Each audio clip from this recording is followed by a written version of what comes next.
Existimos dentro de un sistema de ordenamiento social, con modelos, jerarquías y costumbres basados en el origen, la clase, el color de piel, el sexo. Somos producto de un proceso de subjetivación individual y colectiva, y es en este proceso que construimos nuestra sexualidad. Por esto, la materialidad de nuestro cuerpo está inscrita en una serie de lógicas de funcionamiento que no son anteriores, pero a la vez presentes, ajenas o propias. Estas lógicas de funcionamiento estandarizan y norman nuestro comportamiento, a la vez que lo clasifican en aceptable o reprochable. De esta manera, enmarcan y moldean nuestros sueños, nuestros deseos, placeres y sentires. Así funcionan las políticas identitarias. Actúan como dispositivos de control de los deseos, la banalización de nuestros cuerpos, inducen a la normalización, hablan de higienización para homogeneizar nuestras realidades. Plantean pretensiones hegemónicas sobre nuestras múltiples características, desarraigándonos de la relación con el otro, el medio, la comunidad, el territorio que ocupamos. Las acciones políticas son guionizadas y no contemplan en ningún caso una relación con otros sectores de la sociedad, aislándonos en nuestra lucha y dándole una visión miope, alejada de la realidad. Reconocidos con una única identidad, cumplimos un rol de objeto exótico, adornamos el circo político y el espacio social, una estructura en apariencia vivificadora en la cual somos incluidos solo si nos hacemos funcionales y subordinados. Nos convertimos en entes sin función teleológica, objetos vaciados de contenido, vaciados de memoria, donde debemos aspirar a ser la persona civilizada y educada bajo los parámetros de las sociedades desarrolladas. Nuestros cuerpos, disidentes de cualquier norma, incomodan esa estructura. Nuestras existencias y estéticas cuestionan esos constructos sociales. Somos un espacio de resistencia al disciplinamiento heterosexual y binario. Nos negamos a seguir sus normas, que paradójicamente se direccionan en sentido contrario a su discurso, porque conducen a reproducir la exclusión, los comportamientos misóginos, homofóbicos, machistas, clasistas y racistas. Reconocer nuestra historia, nuestra cultura, el lugar donde vivimos, nuestra genealogía, nuestro origen, nuestro color de piel y nuestra corporalidad nos posibilita cuestionar, analizar y replantear la forma en que construimos nuestra sexualidad. Una inclusión auténtica debe contemplar a la persona en su integridad. No debe existir posibilidad de inclusión parcial con el desconocimiento de las múltiples facetas del individuo. Reconocerse maricón, queusa, quewa, teví, marimacha, traba, es una propuesta para fragmentar las identidades LGBT y construir nuestra identidad desde nuestra propia existencia. Nuestro deseo y nuestra propia imagen dejarán de estar basados en el cuerpo blanco. Nuestras luchas serán más auténticas, legítimas y basadas en nuestras necesidades reales. Reflejarán los problemas individuales y sociales comunes.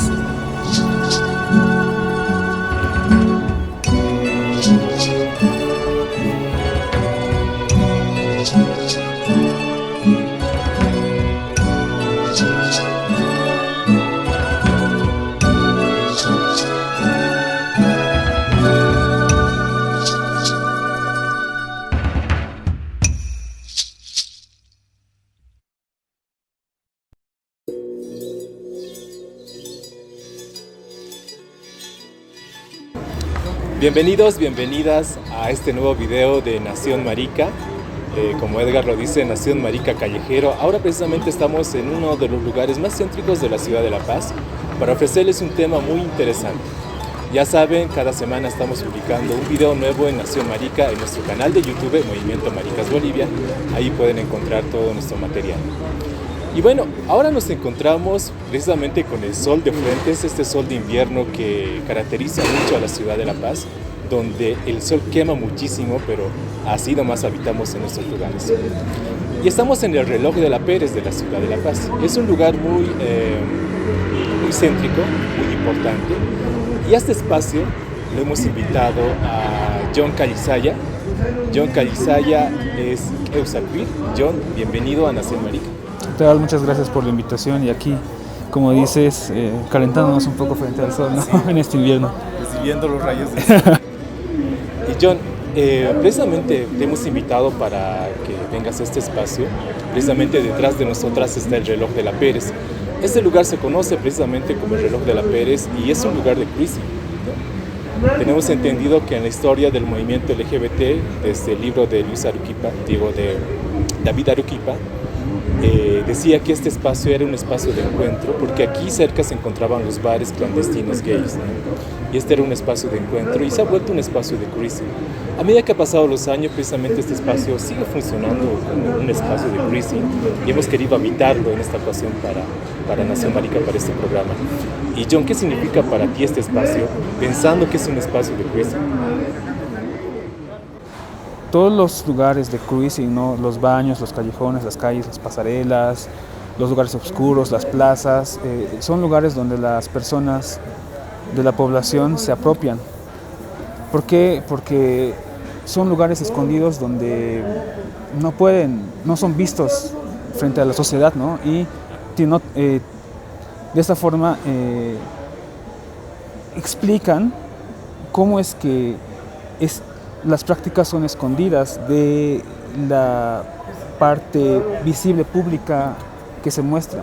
¿Por qué? Porque estamos arrinconadas a estos lugares oscuros, lugares fríos, lugares donde son los únicos espacios, como mencionaba, donde podemos practicar o demostrar cariño, tener prácticas sexuales y todo lo que entendemos, ¿no?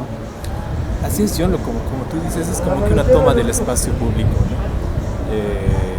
Yo personalmente reivindico el cruising y estos espacios como que significan eso, ¿no? Poder joder el espacio heterosexual, ¿no? El espacio que ha sido destinado a la dinámica heterosexual, pero estamos ahí desde nuestra clandestinidad, habitando este espacio desde nuestros propios códigos de comunicación entre una marica y otro marica que quiere ligar, por ejemplo, ¿no? Entonces estos espacios se van convirtiendo y precisamente esos espacios se van transformando a medida que caiga la noche, ¿no?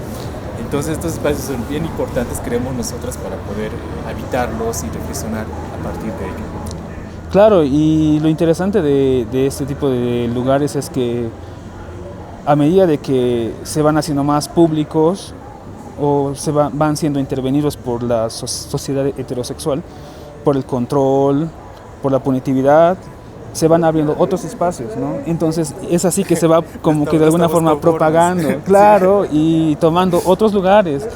Ahora actualmente estamos muy cerca de la Plaza Murillo. Hay un lugar de sexo, de cruising, que es cerca de la Plaza Murillo, a una cuadra. Entonces también es algo simbólico, ¿no? De estar cerca del poder y de pasar de lugares donde estábamos alejados a irnos metiendo por alguna forma a estos lugares de poder, ¿no? Que es también algo representativo, simbólico.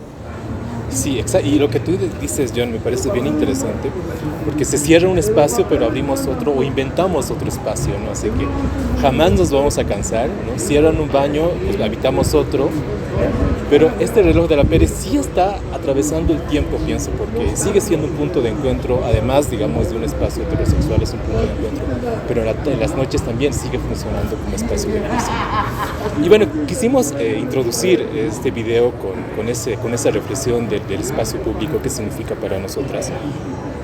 Y lo que nos convoca a este episodio de Nación Marica es hablar con John Calizaya Eusaquir y que nos hable en esta primera parte acerca de su propuesta. John, ¿qué es Eusaquir? ¿Cómo funciona? Explícanos a la gente que nos está viendo. Bueno, Eusaquir ha comenzado hace 4 años, casi 5. Fue por un descontento, ¿no? De no encontrarme en ningún sitio, ni dentro del activismo oficial LGBT, ni dentro del ambiente, ¿no? Y también esa necesidad de poder enunciar una existencia que no ha sido tomada en cuenta, no ha sido visible, no ha sido pensada dentro de estos espacios, ¿no? Que Eusaquir significa la unión, la interacción, la pelea tal vez, de dos ideas que son contrarias a simple vista, como una palabra que está enunciada en inglés, que pertenece más al extranjero, al campo académico, y una palabra que se pronuncia en aymara, que representa más, que nombra más, ¿no?, a las existencias presentes en nuestros territorios, ¿no? Queer, por un lado, en un principio se denominaba a las personas anormales o raras de Estados Unidos, que posteriormente, con los trabajos, estudios de género y las universidades, se ha tomado como una palabra que englobe a estas existencias disidentes, prácticas sexuales disidentes de la heterosexualidad dentro de la academia. Y Keusa es una palabra con la que se nombra a las personas homosexuales o personas varones que se muestran contrarias a lo que debería ser el modelo de hombre, ¿no?, hombre heterosexual, ya sea afeminado, diferente a esa forma de proyección. Entonces, ¿por qué junto estas dos palabras, estas dos enunciaciones? Porque es necesario, por una parte, centrarnos en los estudios, pero ya desde una mirada más local, ¿no? Decir Keusa Queer significa, para mí, jugar con esas dos nominaciones, dotar a las prácticas territoriales, de existencia, de resistencia locales, pero desde una mirada más académica, ¿no? Entonces, y también sirve como para proyectar de que estas existencias no se queden en la marginalidad, sino que sean conocidas por toda la población, dentro de la población LGBT, dentro de la sociedad, dentro de las universidades, y que también se trabaje en torno a esto, ¿no? Y John, tú dices como que junto estas dos palabras, ¿no?, lo Keusa y lo queer, pero parecieran ser dos palabras también peleadas, ¿no?, tomando en cuenta de que podemos verlo desde una visión, digamos, norte-sur, ¿no?, norte global, sur global, etcétera. O sea, como que son dos palabras que lo queer viene del norte, viene del país del primer mundo, se ha generado en ese espacio, pero lo Keusa es más local, ¿no?, lo Keusa como lo raro, lo maricón, lo doblado, etcétera, ¿no?, lo desviado, ¿no? Entonces, ¿cómo juntar estas dos palabras que políticamente pueden estar peleadas una entre sí desde un punto de vista de que desde un punto de vista tal vez incluso de colonización misma de la academia, etcétera? No sé, ¿cómo juntas estas dos palabras que pueden estar peleadas políticamente? Gráficamente, yo lo veo como una cartografía, ¿no? Es un contraste. Si tú lo ves, Keusa, como tú mencionabas, ¿no?, muestra esto del norte, de lo occidental, de lo blanco, Queer muestra esto de lo del norte, de lo blanco, de lo occidental, mientras que Keusa muestra el sur, lo comunitario, lo que vivimos, ¿no? Entonces, cartográficamente muestra estas dos, es un contraste entre ambas, pero también sirve para leer cuál es la historia de las prácticas disidentes sexualmente, identitariamente en el mundo, en este caso, en esta parte del continente, ¿no? Y ahora, John, digamos como que nominarse Keusa Queer, ¿no?, podría de repente yo nominarme como marica negra, india, digamos, ¿no? Entonces, ¿cómo que estas categorías, en el contexto de una nominación, cómo te atraviesan a vos, a tu cuerpo? Lo Keusa, cómo te atraviesa, y lo queer, cómo te atraviesa y se junta en tu propuesta. Primero, lo queer como ver desde dónde he intentado construirme, ¿no? Desde una mirada de una identidad gay blanca que no correspondía con mi ser. Y lo queer en mi propia carne, lo Keusa en mi propia carne, como reconocerme perteneciente a esa cultura, ¿no? Esa cultura, ese pueblo, esa comunidad que nombra tal vez de alguna forma despectiva o enunciativa estas personas, estas existencias, ¿no? Y también de alguna forma acercarme a lo que había estado negando por mucho tiempo, ¿no? Que son mis ancestros, mis abuelos, mis abuelas, que han habitado estas tierras. Ahora, John, tú inicialmente nos decías de que has decidido nominarte y has decidido trabajar esta propuesta de lo que es el queer como también una respuesta a este activismo institucional, ¿no? O sea, mirando siempre Europa, Estados Unidos, y que se basa sus actividades en torno a esa mirada, digamos, occidental, ¿no? Ha sido como que una respuesta ante este contexto. Ahora que tú ya te has planteado, estás trabajando la propuesta, sentimos que todas las propuestas políticas nunca terminan, sino que se construyen, se actualizan constantemente. ¿Cómo ahora estos colectivos institucionales, el activismo tradicional, cómo está recibiendo tu propuesta?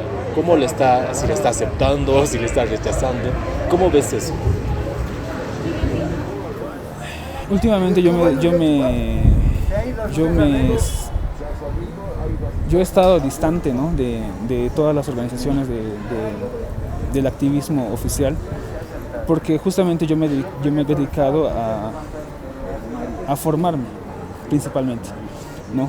Pero claro, he estado viendo de lejos toda esta dinámica que se ha estado dando, y ha habido un notorio cambio en el enfoque que algunas organizaciones, no todas, algunas le han dado a su activismo, ¿no? Me ha sorprendido demasiado que una organización de Santa Cruz haya dado el primer paso para incluir, considerar, tomar en cuenta estas identidades dentro de su activismo, ¿no? Han realizado encuentros de jóvenes, han realizado talleres. En sus gráficas también muestran este tipo de personas, los colores de piel, que aunque no podemos negar, que aunque está presente ahí, no podemos negar que es un signo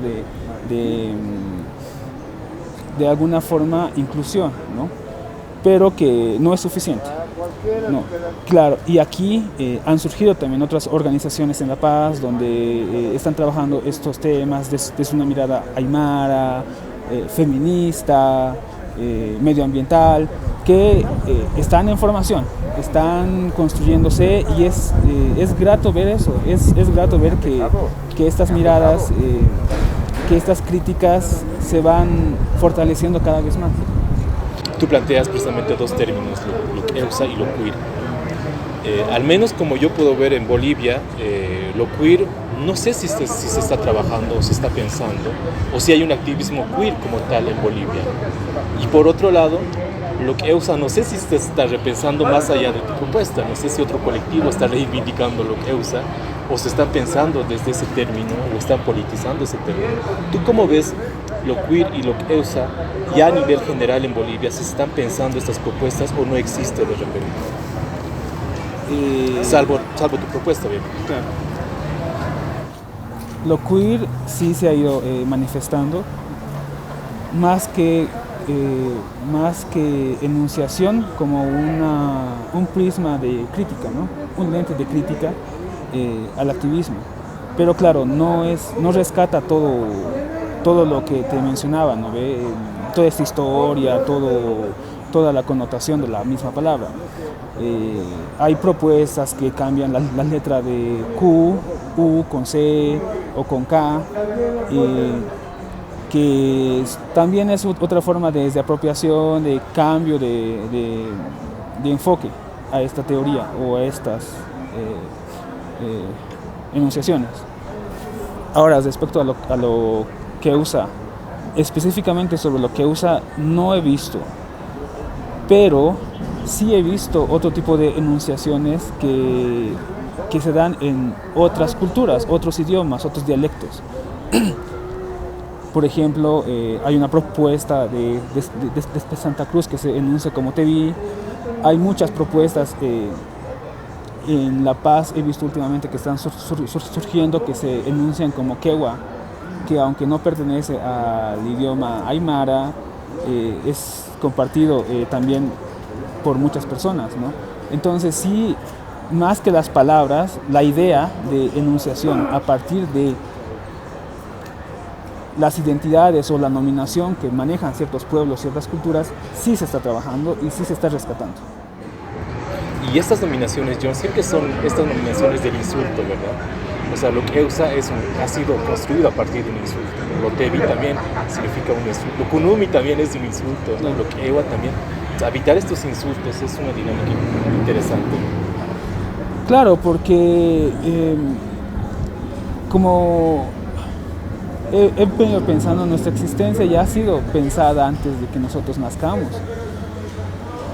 Y esta existencia tiene que ver con que uno es hombre al momento de la concepción por los genitales que tiene, ¿no? Y la palabra hombre ya precede tu existencia. No eres tú quien escoge esa palabra o esa nominación para identificarte sexualmente o en una expresión de género como hombre, de la misma forma como mujer. Entonces, los insultos preceden a nosotros porque han sido utilizados para denominar a otras personas que han existido antes. Entonces, sería lindo pues que una persona diga, yo soy, no sé, ABC. Entonces tú estás creando tu propia nominación, pero esa nominación, aunque tú quieras enunciarte de esa forma, no va a ser utilizada por los demás, porque existe un uso compartido en el lenguaje de una comunidad, de una sociedad, de un pueblo, que te va a denominar de cierta forma. Entonces eso es lo que precede a nuestras existencias. Así que el insulto, claro, lo vamos a reivindicar, lo reivindicamos como lo marica, como tú mencionabas, lo kunumi, lo tevi, lo quechua, lo queusa, porque es algo que se ha venido utilizando para denominar a estas personas. Y entonces es una forma de resignificación, apropiarse del insulto, pero también hacerle entender a este grupo social, sea pueblo, comunidad, sociedad, que no eres ajeno, eres parte de, aunque con este tipo de cargas discriminatorias, pero estás significando, utilizando esta nominación, que es propia del pueblo, no es ajena, es como tú dices, usar queer en una sociedad boliviana es como que algo extraño, es lo mismo que usar gay en su tiempo, ¿no? Gay era como que están tratando de implantar o están tratando de meter prácticas ajenas a nuestra realidad. Pero usar este tipo de denominaciones muestran que estas prácticas, estas existencias han estado presentes con anterioridad. Clara muestra el uso del lenguaje para calificar o para denominar a estos cuerpos, ¿no? Lo que usa, Claro. Lo que o lo tevi, etcétera, ¿no? Como que usamos el lenguaje también, ¿no? Para referirnos, para nominar a estas personas. Entonces, como que al usar el mismo lenguaje, ya es pues parte, ¿verdad? Ya no es algo ajeno como lo gay o lo queer de repente. Estás viendo Nación Marica a través del canal de YouTube de Movimiento Maricas Bolivia. Y hoy estamos habitando este espacio, el Reloj de la Pérez, en la ciudad de La Paz, un espacio de ligue homosexual, de ligue marica. Especialmente esto se convierte así en las noches.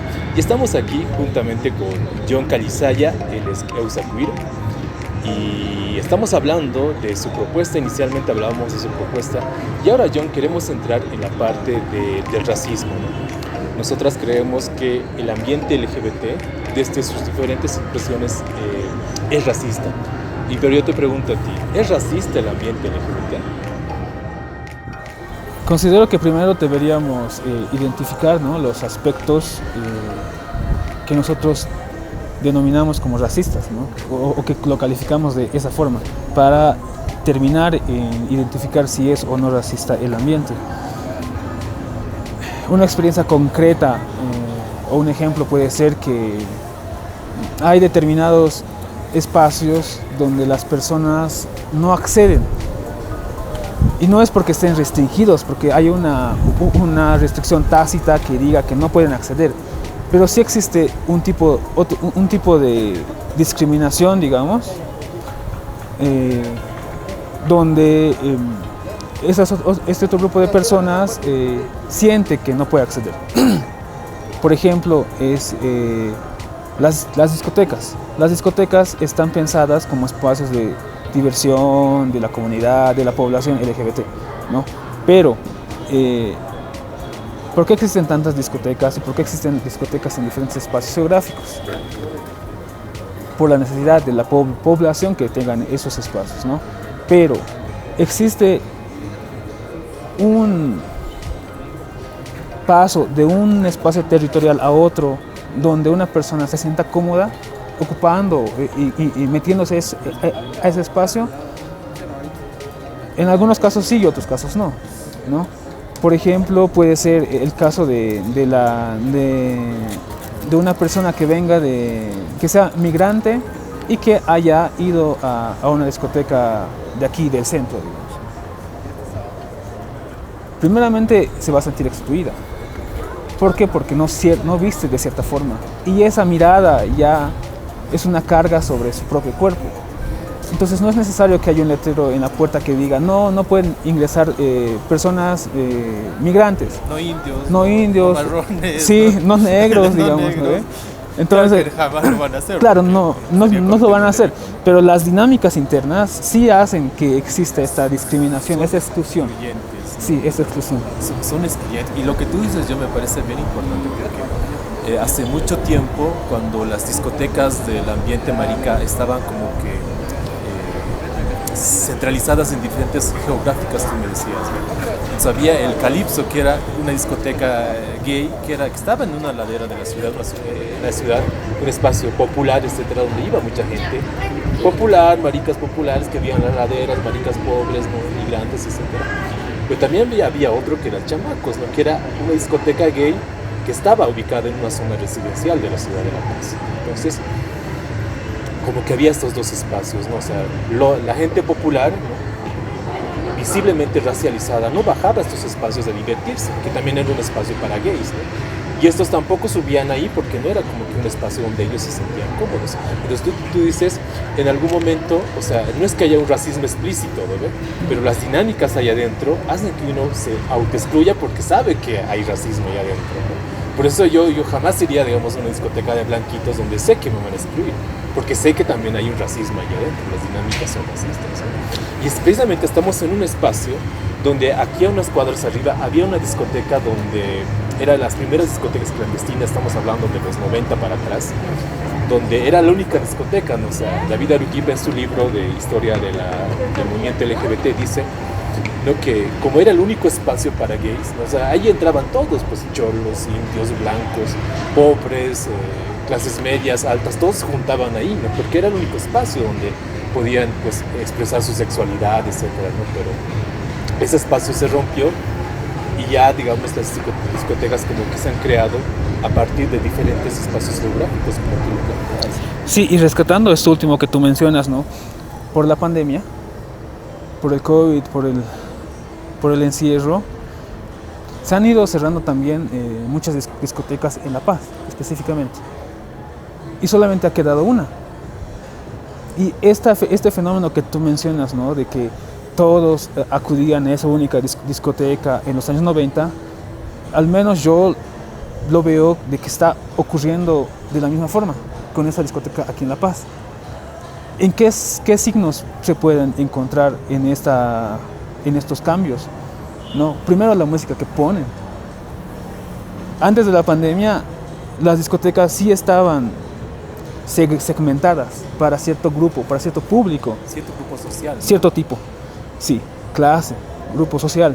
Pero ahora la música ya es variada. Antes, en este tipo de discotecas solamente ponían música electrónica, reggaetón, pero ahora, y nunca, al menos yo, las veces que he asistido, nunca he escuchado música nacional, música cumbia. Chichas de repente. Sí, chichas. Guay, Y estas últimas ocasiones, sí se escucha. Puede ser una o dos canciones, no importa la cantidad, pero sí se escucha. Y eso es un signo también de que esta dinámica de los 90 se está repitiendo por la necesidad del capital. ¿Por qué? Porque el capital te pide, por la pandemia, te pide de que, bueno, Seas inclusivo, abras, ya que han cerrado todas esta oportunidad de aprovechar, además de que las personas están demandando este tipo de espacios, entonces, claro, abres por la pandemia. Habrá que ver, ¿no? De aquí a un año, si es que vuelven a abrir otras discotecas y si es que vuelve a surgir esta disgregación entre tipo de músicas, grupos sociales que se ha visto. Cuando el capital de repente se recupere, ¿no? Claro. Y es muy bonito lo que planteas yo, porque, o sea, una empresa, un lugar comercial, o sea, por el capital, por la ganancia se vuelve inclusivo, porque necesita ese dinero, pero a medida que lo consigue y recupera todo su capital, pues deja de ser inclusivo de repente y ya es exclusivo, ¿no? Entonces, ahora, John, en el activismo LGBT institucional, el ONGero, el tradicional, ¿tú crees que hay una lucha antirracista al interior de estos activismos o no existe eso? Lucha antirracista planteada así conscientemente. No. Abiertamente, ¿no? Porque en Bolivia a veces evitamos hablar de racismo. Claro, abiertamente no. Conscientemente, algunas organizaciones he visto últimamente que sí están comenzando a plantearse este tipo de luchas, ¿no? Pero tampoco ha habido ningún pronunciamiento últimamente sobre el censo. En el censo ves claramente cuál es la enunciación que tiene una persona, la posición que tiene frente a estas luchas antirracistas, ¿no? Cuando ha surgido la nominación de mestizo, alguien ha salido a mencionar algo sobre los indígenas LGBTs o los negros LGBTs. No ha habido, ni siquiera lo contrario, plantearse mestizo LGBT, no ha habido. Entonces no está presente, al menos en las agendas, no está presente este pensamiento, esta visión sobre lo antirracista o lo racista, digamos, si es que queremos irnos por el otro lado, sí, más radical, ¿no? Sí. Al menos como movimiento nosotros creemos de que los activismos LGBT institucionales no hablan de racismo porque las siglas no les alcanza para hablar sobre eso. Como que están bien encajonados en su sigla y no ven más allá, digamos, de su propia identidad sexual, digamos, ¿no? Lo gay, lo lésbico, lo trans, lo bisexual. Son categorías que te ponen en espacios cerrados que no puedes ver más allá de eso, ¿no? Entonces, como digo, la sigla no les alcanza para ver el racismo, que incluso está al interior del movimiento LGBT. Entonces nosotros creemos de que, como coincidimos contigo, John, de que no se habla abiertamente de este tema. No, ni siquiera lo están pensando, ni siquiera lo han planteado. Estás viendo Nación Marica a través del canal de YouTube Movimiento Maricas Bolivia, y hoy estamos habitando el reloj de la Pérez en la ciudad de La Paz y estamos aquí acompañadas de John Canizayak Eusaquir. Y John, para esta última parte de este video de Nación Marica, estamos en un tiempo donde el orgullo, lo LGBT está a flote, está aflorando en nuestro ser, ¿no? Vemos la bandera arcoíris, hay un sentimiento de patriotismo, etc. Y estamos como que invadidas del orgullo en este tiempo. Y John, y hablando precisamente del racismo, ¿tú crees que al interior de la dinámica de las marchas o desfiles del orgullo LGBT hay dinámicas racistas al interior de esta marcha? ¿Sí? ¿No? ¿Por qué? ¿Qué piensas al respecto? Racistas y de exclusión, sí. Al menos yo sí lo he visto, ¿no? Primero, en cómo están compuestas las organizaciones al momento de ingresar, ¿no? El acceso al financiamiento. Ese es un tipo de discriminación contra otros grupos que no tienen acceso a financiamiento. El racismo. En qué tipo de personas participan dentro de tu grupo y qué tipo de personas no. Como mencionábamos, este tipo de exclusión no es de frente, sino son dinámicas que están solapadas, que no son visibles a simple vista. Entonces, John, ¿qué dinámicas de estos microracismos o racismos solapados, como tú lo mencionas, podemos identificar al interior de la marcha, en la organización o en la misma marcha o en el desarrollo de la marcha? Primero, la diferencia, ¿no?, entre qué marcha es más importante y cuál no. Esto haciendo una referencia de la marcha de la Ciudad del Alto y de la Ciudad de La Paz. Sí, al momento de organizar estas marchas, la marcha de La Paz siempre define su fecha independientemente de cualquier otro factor. Ni siquiera consulta al Alto. Claro, ni siquiera consulta al Alto. Mientras que las marchas del Alto siempre depende de cuándo, al menos desde mi perspectiva, de cuándo se realiza la marcha de La Paz y a qué hora se va a realizar para ellos poder recién armar su marcha. He sido parte hace años de la organización en el Alto y claro, pedían que sea en un horario diferente, que sea un horario más temprano que el de La Paz. ¿Por qué? Porque las personas del Alto queríamos bajar a La Paz a marchar, ¿no? Mientras que las personas de La Paz no suben al Alto. Y eso, ¿por qué? Porque claro, existe una mirada de que es más importante la marcha de La Paz que la del Alto. La misma cantidad de personas que asiste es una muestra de cuán importante no es, o para las personas, ¿no? En La Paz es largo el trayecto y son muchas personas las que entran, muchos bloques, muchas organizaciones, muchos carros alegóricos, como llaman. Mientras que en el Alto existen 2 carros, un carro, existen pocas personas y tal vez también tenga que ver con el desarrollo del activismo en el Alto mismo, porque el activismo en La Paz, la marcha ya lleva alrededor de 20 años, si no estoy equivocado, mientras que en el Alto es 12 años. Pero esa importancia que se le da a la marcha de La Paz sí es un signo, ¿no?, de principalmente diferencia, de no trabajar, de no valorar, de no hacer, o de reciprocidad, de que las personas del Alto bajemos a La Paz a marchar, a apoyar, y que las personas del Alto suban, de La Paz al Alto suban, y eso no ocurre lo contrario, lo contrario. Y esto puede ser como que una visión vista como que inferiorizante, digamos, ¿no? O sea, la marcha más importante es en La Paz, y la del Alto es como que la marginal, la que puedes ir o no puedes ir, digamos, ¿no?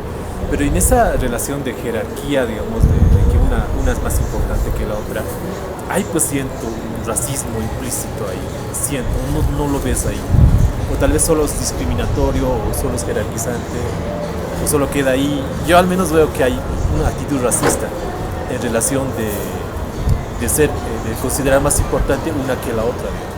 Claro, sí podríamos identificar esta actitud racista en el sentido de quienes asisten a la marcha del Alto contra quienes asisten a la marcha de La Paz.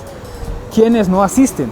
El asistir o no asistir es un signo de diferenciación, ¿no? Entonces, quienes no asisten a la marcha del Alto son cierto tipo de organizaciones, cierto tipo de personas. Al menos, si revisamos los registros que tenemos en la marcha del Alto, vamos a encontrar muy pocas personas de tez blanca o tez clara. Mientras que en La Paz, gran parte de los que marchan son de tez clara, ¿no? Entonces ahí existe una proporción de cuántos, primero partiendo por el color de piel, asisten a la marcha del Alto y quienes principalmente son los partícipes de la marcha, por un lado, ¿no? Por otro lado, vemos también dentro del desarrollo de la marcha esas actitudes que se van mostrando, ¿no? Se valora más, es más vistosa, tal vez por la magnificencia,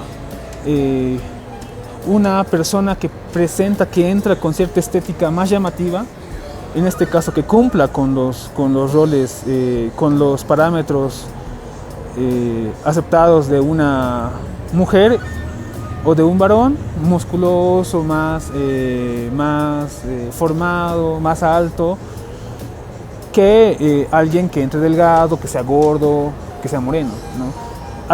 un varón que tenga esas características va a ser más valorado y va a tener más vistosidad que lo otro. De la misma forma, una persona que entra de drag, que se transforma, digamos, si es más alta, con tacones más altos, para la misma gente que marcha, tiene más valor.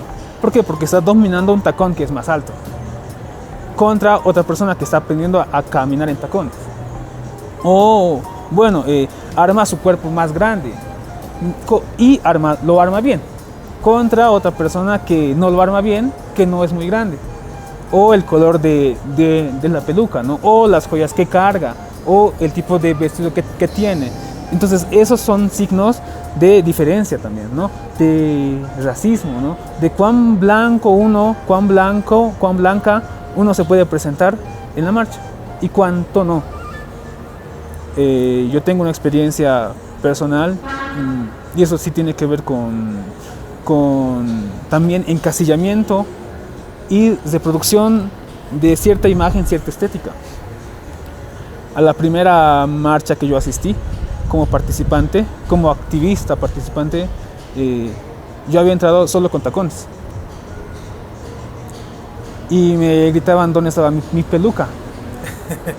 No solamente los que estábamos marchando, sino también la gente que estaba alrededor, ¿no? Y eso sí me parece interesante porque también existe una demanda de parte de los expectantes de que cumpla ciertas estéticas, ciertos roles, ¿no? Que aunque yo no haya tratado de demostrar o expresar ese tipo de estética, me ha sido demandada a mí. De la misma forma, para aquellas personas quienes no tienen las caderas bien hechas, los pechos bien puestos, en el caso de las transformistas, la peluca bien puesta o bien peinada, o en el caso de los chicos que para ser llamativos, como te mencionaba, tienen que ser más grandes. Precisamente estos cuerpos hegemónicos que son los que triunfan en la marcha, ¿no? O sea, son los que son más aplaudidos, ¿no? Esto que tú dices, que hay una demanda del mismo público, digamos, para que estos cuerpos, o sea, mientras más occidentales sean más aceptados en este contexto de la marcha, ¿no? Entonces, eso también consideramos, como tú lo has indicado, John, que es también una actitud racista, incluso por parte del público que va a asistir, digamos. O sea, si ves una transformista que se asemeje más al cuerpo rubio, alto, o sea, proporcionada, va a triunfar. Se van a sacar selfies, fotos con esta transformista, pero con la transformista chola que ha bajado del alto no lo van a hacer, digamos, ¿no? Es como que hay una actitud racista. Y en esas dinámicas identitarias también y también culturales que existen al interior de las marchas, nosotras habíamos identificado que en el Alto hay más transformistas cholas y en La Paz hay más drag, hay transformistas rubias, etcétera, ¿no? Es como que estas expresiones también denotan cierta, si bien hay como que una cierta apropiación identitaria, al menos en el Alto, pero en La Paz como que siempre está mirando el norte, ¿no? Siempre la dinámica de la marcha en sí es mirando el norte, es el bus con música electrónica, globitos de colores, financiamiento de por medio y las drags transformistas encabezando la marcha. Y después las que vengan menos transformadas. Y las del Alto más atrás todavía, ¿no? Es como que estas dinámicas también se ejercen al interior de la marcha, que pueden ser de repente inocentes o jerarquizantes, pero sí sentimos que hay actitudes racistas como tú lo planteas. Sí, ¿no? Ha habido de un tiempo a esta parte la presencia de más cholas transformistas en La Paz. Sí ha habido una que siempre está presente que... ¿Pero estas cholas son occidentalizadas o a qué cholas están transformándose? Es que también tiene que ver con la modificación de la estética misma de la chola, ¿no? La chola estética últimamente en el Gran Poder, en algunas fiestas, ya no usa la manta, sino usa como un tipo corsé. Entonces, claro, esa estética se va a ver reflejada, replicada dentro de los transformismos. Las cholas van a usar tacones, estéticamente, Entonces también se va a ver reflejada dentro de los transformismos. Pero aquellos transformistas que viven, que practican el transformismo en sus propios espacios, no lo van a hacer de esa forma, porque primero no es cómodo para ellas, ¿no ve? Entonces no se van a presentar de esa forma estética a la marcha. Entonces ahí vamos a ver claramente cuál es la estética presente de cierto tipo de cholas transformistas en La Paz y otras que bajan, digamos, ¿no ve? Y del Alto. Si es bueno o no, no lo sé, pero cada uno replica la estética en torno a dónde apunta o de acuerdo al entorno donde está. Bueno, John, queremos agradecerte por estar en Nación Marica y siempre este espacio va a estar abierto para que puedas pues, plantear todo lo que quieras y nosotros también vamos a estar contigo siempre. John, gracias por estar en Nación Marica. Bueno, muchas gracias por la invitación y como lo había mencionado alguna vez, este tipo de reflexiones de diferentes puntos de vista, cuestionamientos es necesario para que también enriquezcamos nuestras luchas, ¿no? Y nada, a seguir trabajando. Gracias. Gracias, John. Y con nosotras nos encontramos en el siguiente video. Ya saben, por favor, suscríbanse a nuestro canal de Movimiento Maricas Bolivia. Cada semana estamos publicando un video nuevo, así que estamos a esperas de que pues, puedan compartir el contenido, les den like y todo y suscríbanse. Bueno, hasta la siguiente vez.